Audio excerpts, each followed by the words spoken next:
चलिए बुलेटिन की शुरुआत करते हैं और बात करते हैं सबसे पहले मानसून सत्र की।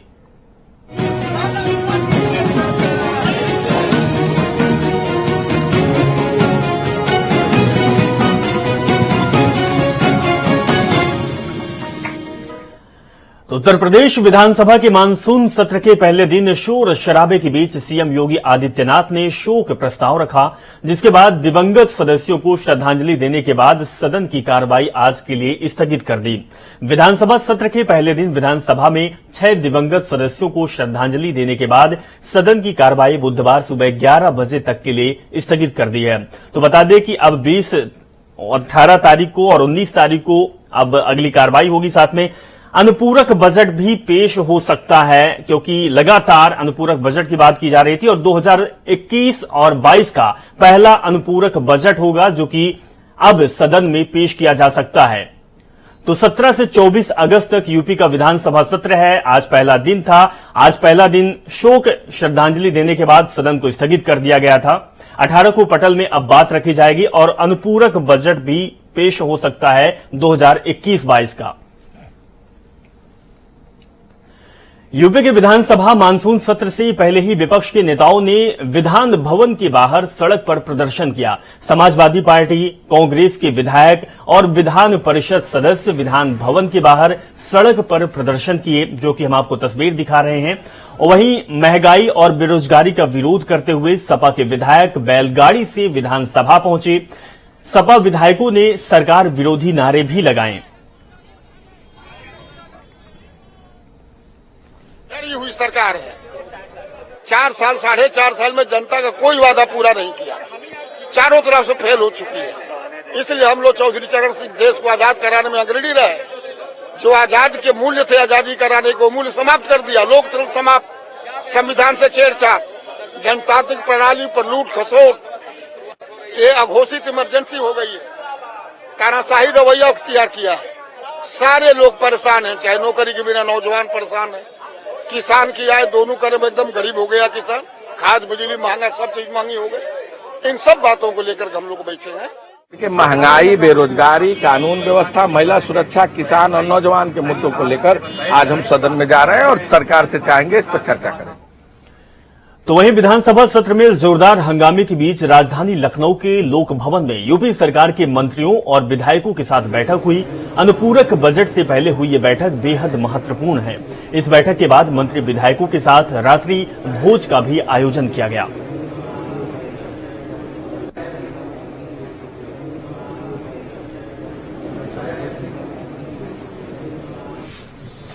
सुचारू रूप से चलाने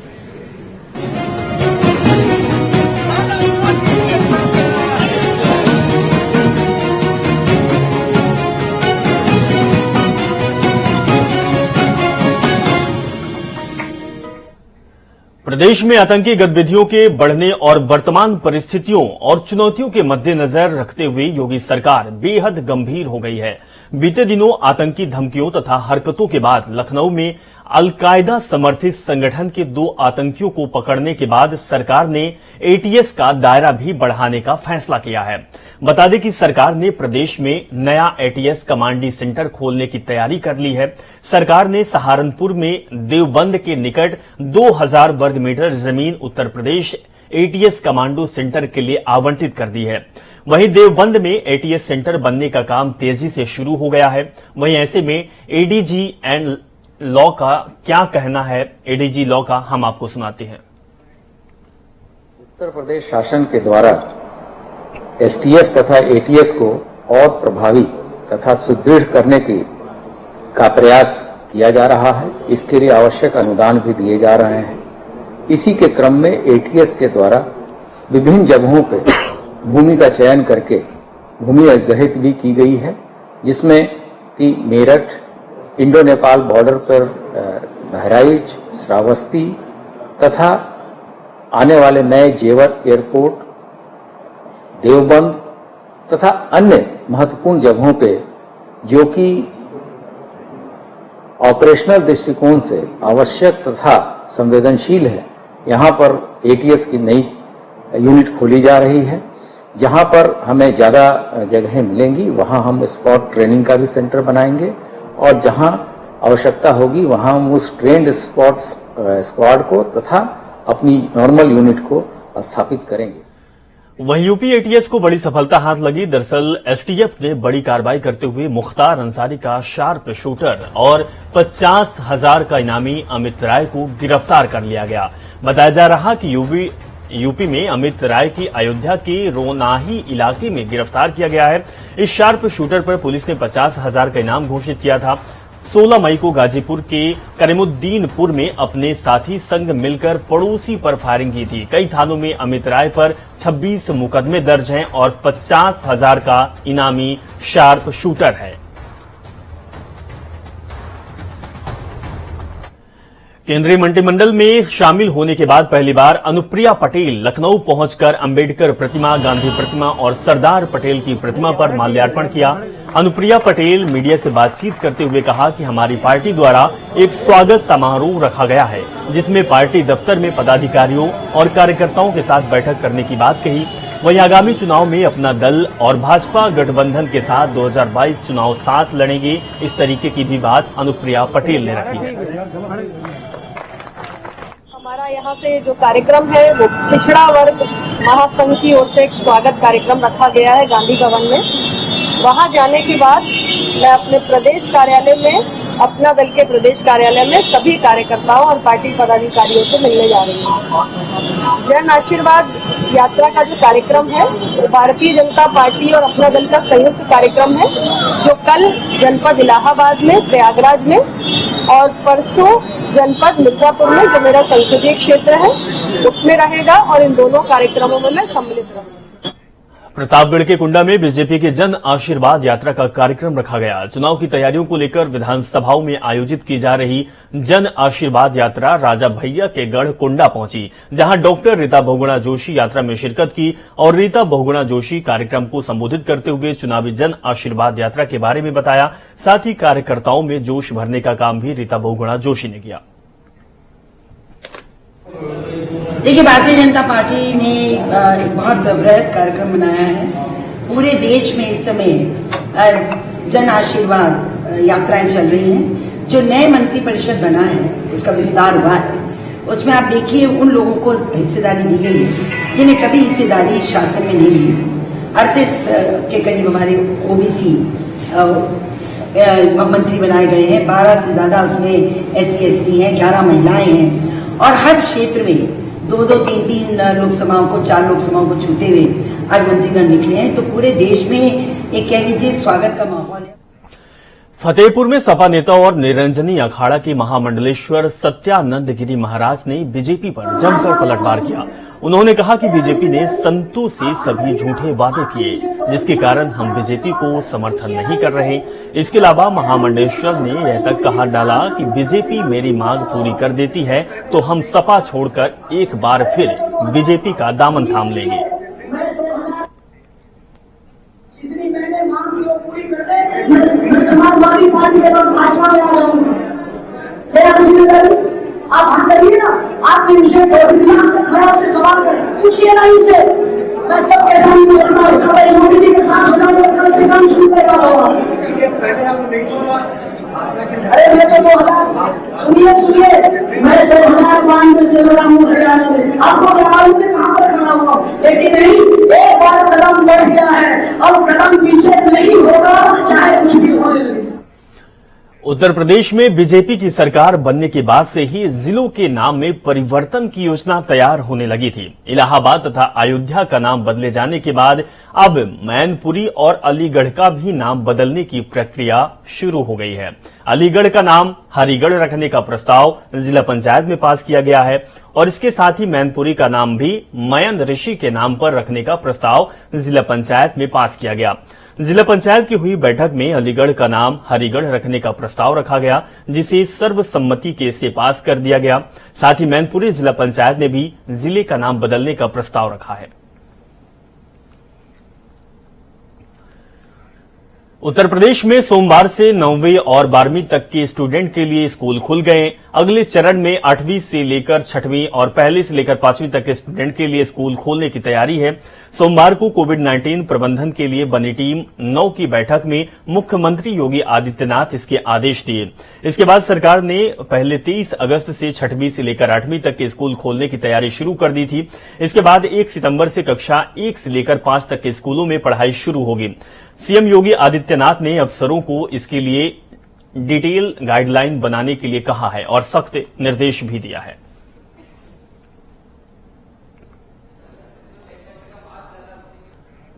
बलरामपुर जिले के ललिया थाना क्षेत्र के गांव में चचेरे भाई ने अपनी ही 11 माह की मासूम बहन के साथ दुष्कर्म कर डाला।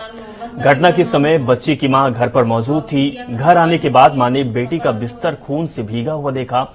उसने मासूम की हालत देखकर ये समझ लिया कि उसके साथ अनहोनी हुई। मासूम की मां का कहना है कि घर में बच्चे के साथ उसका चचेरा भाई कालिया मौजूद था। घटना के बाद वो फरार हो गया। वहीं पुलिस ने मुकदमा दर्ज कर बच्ची को इलाज के लिए अस्पताल में भर्ती कराया। प्रभारी निरीक्षक उपेंद्र यादव ने बताया कि आरोपी की तलाश की जा रही है। झांसी विजिलेंस की टीम ने महोबा में एक पंप डीलर से 50,000 रिश्वत लेते जिला उद्यान अधिकारी श्याम सिंह को गिरफ्तार किया। पंप डीलर के 30 लाख के बिल पास करने के एवज में उद्यान अधिकारी 3 लाख रुपए रिश्वत मांग रहा था। पंप डीलर ने इसकी शिकायत झांसी विजिलेंस से की। इसके बाद घेराबंदी कर विजिलेंस ने उद्यान अधिकारी को रंगे हाथों रिश्वत लेते हुए गिरफ्तार कर लिया।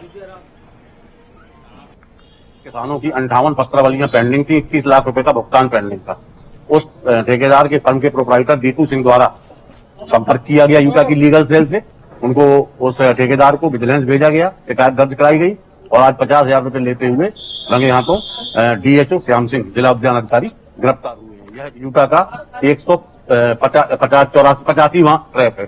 62 किसानों का पेमेंट हो चुका है, 58 किसानों के पेमेंट बाकी है, जिसके एवज में जिला उद्यान अधिकारी ने 3 लाख रुपए की मांग की। दीपू सिंह ने कहा कि हम 3 लाख रुपया एक बार में नहीं दे पाएंगे, तो 50,000 की किस्त लेने पर वो तैयार हो गए थे। ये पहली किस्त आज दे रहे थे, रंगे हाथ ये 50,000 की रिश्वत लेते श्री श्याम सिंह जिला उद्यान अधिकारी विजिलेंस टीम झांसी द्वारा पकड़े गए।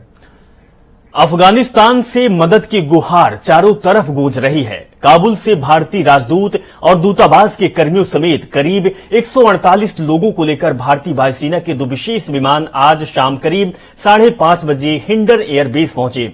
काबुल में 1 साल से तैनात आईटीबीपी के सेकंड अफसर रविकांत ने जनता टीवी से बातचीत की, जिस दौरान उन्होंने कहा कि माहौल के बारे में बताया। साथ ही ये भी बताया कि कैसे कमांडो वहां से भारतीयों को सकुशल लेकर आए हैं। काबुल में मैं पिछले तकरीबन 1 साल से वहां पर था। हालात को हमने दिन ब दिन बिगड़ते देखा है। हमने गलियों में लड़ाई होती हुई देखी है। कंधार में जो हमारा कॉन्सुलेट था और उसी दिन हमने वहां देखा लड़ाई हो रही थी। मजार शरीफ में हमने लड़ाई के बीचों बीच से अपने लोगों को वहां से इवैक्यूएट किया। वो प्लान एग्जिट था, ऐसा कोई हसल वसल नहीं था, बट ये था कि लड़ाई थी। और काबुल से भी हमने उसी सिचुएशन को देखा है। हमने बारूद के, ब्लास्ट के, गोलियों के बीच से अपने लोगों को सुरक्षित निकाला है। जो फर्ज होता है, एक बार कमांडो आदमी है और एक बार रोल में है, तो फिर इधर उधर का कुछ नहीं आता है। केवल जो आपका टारगेट है, बस उसकी चिंता, उसकी फिक्र और उसके लिए एक्शन करना। ट्रू लीडरशिप ऐसे जब दुनिया पैनिक होती है उस टाइम में लोगों का पैनिक से मोड से भी निकालना और लोगों को सुरक्षित भी निकालना, ये सबसे इम्पोर्टेंट है। और मुझे लगता है कि हम उसमें सफल हुए होंगे।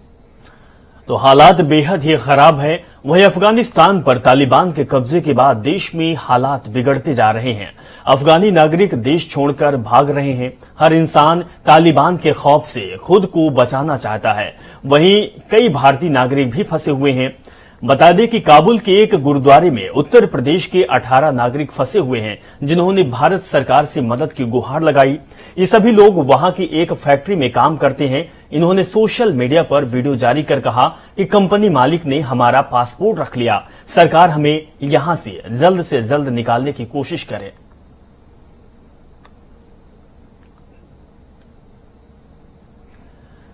अफगानिस्तान में तालिबान के कब्जे के बाद अब इस पर केंद्र सरकार में रक्षा मंत्री अजय भट्ट की प्रतिक्रिया भी सामने आई है। उनका दो टूक कहना है कि प्रधानमंत्री मोदी के हाथों में पूरा देश सुरक्षित है। हालांकि इसके आगे उन्होंने अफगानिस्तान में उपजे मौजूदा हालातों के बारे में कुछ भी नहीं कहा। केंद्रीय रक्षा एवं पर्यटन राज्य मंत्री अजय भट्ट मंगलवार को ऋषिकेश पहुंचे। उन्होंने भाजपा कार्यकर्ताओं की ओर से आयोजित आशीर्वाद यात्रा में हिस्सा लिया और इस दौरान उन्होंने ये बात कही थी। उत्साह है माताओं बहनों में और युवाओं में। बुजुर्ग लोग जो नहीं भी आ पा रहे हैं छतों में चढ़ के हाथ हिला रहे हैं, अपना समर्थन दे रहे हैं। इससे साफ जाहिर होता है कि 2022 में उत्तराखंड की जनता पुनः भारतीय जनता पार्टी को भारी बहुमत से सेवा करने के लिए पुनः आमंत्रित कर रही है, पुनः अपना सहयोग और प्रेम दे रही है। पूरी तरह से देश, राज्य ही नहीं पूरा देश की सीमाएं, हम सीमांत क्षेत्रों में भी हमारा क्षेत्र पड़ता है, आपको पता है। इसलिए कहीं से कहीं तक कोई चिंता की बात नहीं है। देश पूरी तरह से मोदी जी के हाथों में सुरक्षित है। इसके कई उदाहरण आप पहले देख भी चुके हैं। आगामी विधानसभा चुनाव में किस्मत आजमाने जा रही आम आदमी पार्टी के संयोजक और दिल्ली के मुख्यमंत्री केजरीवाल ने उत्तराखंड चुनाव को लेकर सीएम उम्मीदवार का ऐलान कर दिया है। आम आदमी पार्टी ने रिटायर्ड कर्नल अजय कोठियाल को अपना सीएम उम्मीदवार बनाया। वहीं केजरीवाल के उत्तराखंड दौरे को लेकर सत्ताधारी दल और विपक्ष में बैठी कांग्रेस ने तंज भी कसा है और कहा है कि केजरीवाल को चारधाम दिल्ली में ही बनाते तो अच्छा होता। आखिर उन्होंने क्या कुछ कहा है, हम आपको सुनाते हैं। दिल्ली की सड़कों का हाल आपने देखा, पानी से जो है लबालब सड़कें, पूरा क्षेत्र डूबा रहा, मोहल्ला क्लिनिक उनके फेल हो गए। कोरोना काल में उन्होंने हाथ ऊपर कर लिए, कोर्ट को फटकार लगाने पड़ी कि आपके बस का अगर नहीं है तो छोड़ दीजिए और हम जो है अपना व्यवस्था संभाल लेंगे। वो केजरीवाल उत्तराखंड का क्या भला करेंगे? केवल झूठ और झूठ की राजनीति केजरीवाल और उनके लोग करते हैं। केवल फेसबुक और सोशल मीडिया की पार्टी आम आदमी पार्टी है और कांग्रेस और आम आदमी पार्टी का आपस में मुकाबला नंबर 2 आने के लिए मुकाबला है। दोनों दल चाहते हैं कि नंबर 2 पर वो रहे। कर्नल कोठियाल के कार्यकाल में कितना काम हुआ है, क्या उसमें कोई भ्रष्टाचार नहीं? वो बिल्कुल साफ मानते हैं केदारनाथ घाटी में जो काम हुआ है। अगर वो भ्रष्टाचार मिटाने के प्रति संवेदनशील होते तो कर्नल कोठियाल को नेता ही घोषित न करते। क्या केजरीवाल ये कहने को तैयार है अपने कार्यकाल में अगर उनकी प्रदेश में कोरोना से बचाव के लिए राज्य सरकार वैक्सीनेशन अभियान तेज गति से कर दी है। इसकी जानकारी देते हुए स्वास्थ्य मंत्री धन सिंह रावत ने बताया कि प्रदेश में अब तक 71 लाख से ज्यादा लोगों को वैक्सीन लग चुकी है। उन्होंने बताया कि बागेश्वर, रुद्रप्रयाग और चमोली जिले में 100% लोगों को वैक्सीन लगाई जा चुकी है, जिसको लेकर राज्य सरकार द्वारा WHO की टीम जिलों के निरीक्षण में लगी हुई है। राज्य सरकार ने 30 दिसंबर 2021 तक प्रदेश में 100% वैक्सीनेशन पूरा करने का लक्ष्य रखा है। बागेश्वर जिला, रुद्रप्रयाग जिला और पौड़ी का खिरसू ब्लॉक, ये 3 जगह 100% वैक्सीनेशन हो चुका है और WHO की टीम को हमने वहां भेजा है कि वो थर्ड पार्टी वहां वो करेंगे, क्या लोगों से पूछेंगे कि सब पे वैक्सीन हो गया है कि नहीं हो गया है। और 2-3 दिन में वहां की टीम जो है पूरे सर्वे करके हमारे पास आएंगे और फिर मुख्यमंत्री जी एक दिन प्रेस करेंगे कि वे हमारे राज्य में 100% कहां तक हमने क्या कर दिया, वैक्सीन लगा दिया। हम लोगों ने टारगेट किया है कि हम 30 दिसंबर 2021 तक। चलिए इस खबर के साथ फिलहाल इस बुलेटिन में बस इतना ही। आप अपना बहुत ख्याल रखें और जनता टीवी देखते रहें। नमस्कार।